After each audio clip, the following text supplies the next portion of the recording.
족보에는 큰할머니로 있지만 엄밀히 따지면 혈연이 아닌데도 제자의 몸짓신으로 무지할머니께서 불사대신으로 좌정할 수 있나요? 태화를 보시면 불사할머니 태화가 있어요.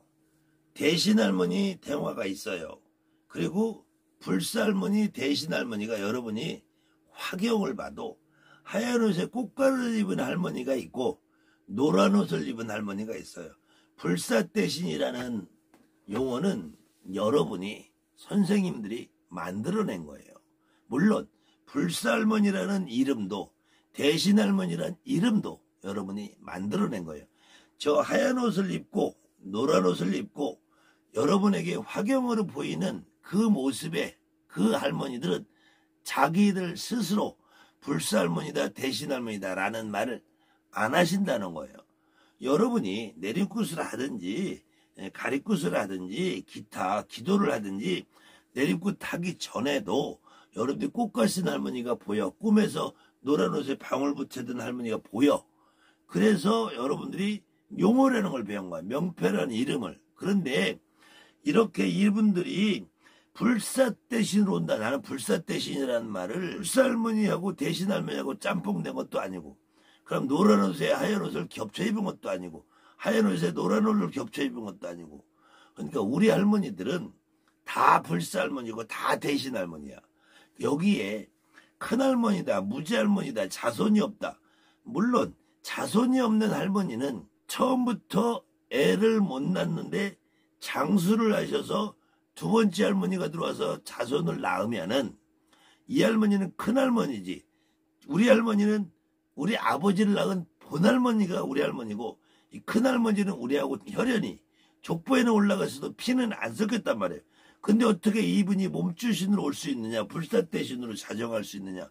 그러니까 몸주신이라는 말과 불사대신이라는 말을 빼면은 이 할머니는 나한테 실릴 수 있다. 나한테 실리는데 이 할머니가 하얀 옷을 입고 오면은 불사할머니로 오시는 거고, 노란 옷을 입고 오면은 대신할머니로 오시는 거예요. 근데 이 할머니가 하얀 옷과 노란 옷을 겹쳐 입으면은 불사대신이라고 하든지 대신불사라든지 그거는 여러분이 이름을 짓는 거야. 근데 이렇게 좌정을 할 수 있느냐라는 거는 내 몸에 이미 이 할머니가 실렸다는 거예요. 내 몸에 이미 실린 이상은 좌정이 이미 된 거예요.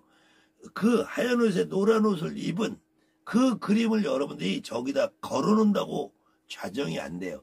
여러분이 대신 몽돌이 노란 옷에다가 하얀색을 입혀도, 하얀 불사 의대에다가 하얀색 옷에다가 노란색 물감을 들여도 불사대신이 될 수 없어요. 여러분이 불사대신이라는 이름도, 불사라는 이름도 대신이라는 이름도 여러분이 지었는 거예요. 다만 이 할머니가 무자가 됐든 유자가 됐든 큰할머니가 됐든 본할머니가 됐든 첩할머니가 됐든 첩의 첩할머니가 됐든 첫 번째 할머니든 두 번째 할머니든 세 번째 할머니든 내 몸에 실리는 순간 이건 될 수 있느냐 없느냐가 아니라니까. 제가 목을 맨 양반, 자살한 양반, 돌아가신 지 1년도 안 됐는데 10년도 안 됐는데 이모부가, 조카가, 고모가 6촌이 7촌이 8촌이 저한테 올 수 있나요? 자정할 수 있나요? 이런 질문을 끊임없이 받는데요. 제가 재판관이 아니에요. 제가 판결을 하는 사람이 아니에요. 제가 여러분의 정답을 드리는 사람은 아닙니다. 그렇지만 내 몸에 실린 분을 내모실 방법이 없다. 내 몸에 실린다는 것은 이미 좌정을 하신 것이다. 내 몸에 실린다는 것은, 내 몸에 실린 분은 할머니도 할아버지도 이모도 고모도 무지할머니도 큰할머니도 본할머니도 두 번째 할머니도 첩할머니도 다 몸주신이다.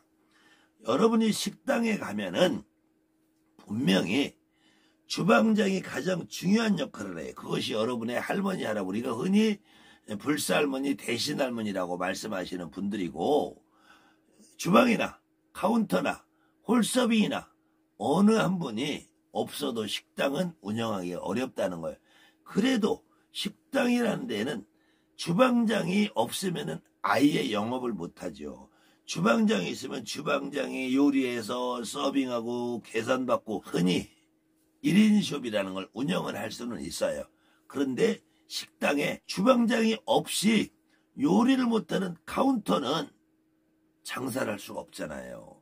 그래서 우리가 주방장 같은 역할을 하시는 분을 여러분의 할머니, 엄마, 작은할머니, 큰할머니 이런 분들이 어느 분이라도 주방장 역할을 할 수가 있어요. 그래서 무당은 주로 몸주신 자꾸 그러는데 여러분 몸에 실리는 분은 다 몸주신이고 그 중에서 어느 분이 더 중요한 역할을 하느냐 그거를 보통 이론상 주장신이다 그러는데 저가 사실 30년 전에는 몸주신, 주장신 이런 구별이 없었다니까. 유튜브, 네이버, 블로그가 나오면서부터 자꾸 여러분의 선생님들이 이상한 소리를 하는 거예요. 좌정을 했느냐 안 했느냐도 내 몸에 실리느냐 안 실리느냐가 중요한 거지 이분이 되느냐 안 되느냐 이분은 올 수 있느냐 없느냐 이런 생각은 여러분 버리셔야 돼요.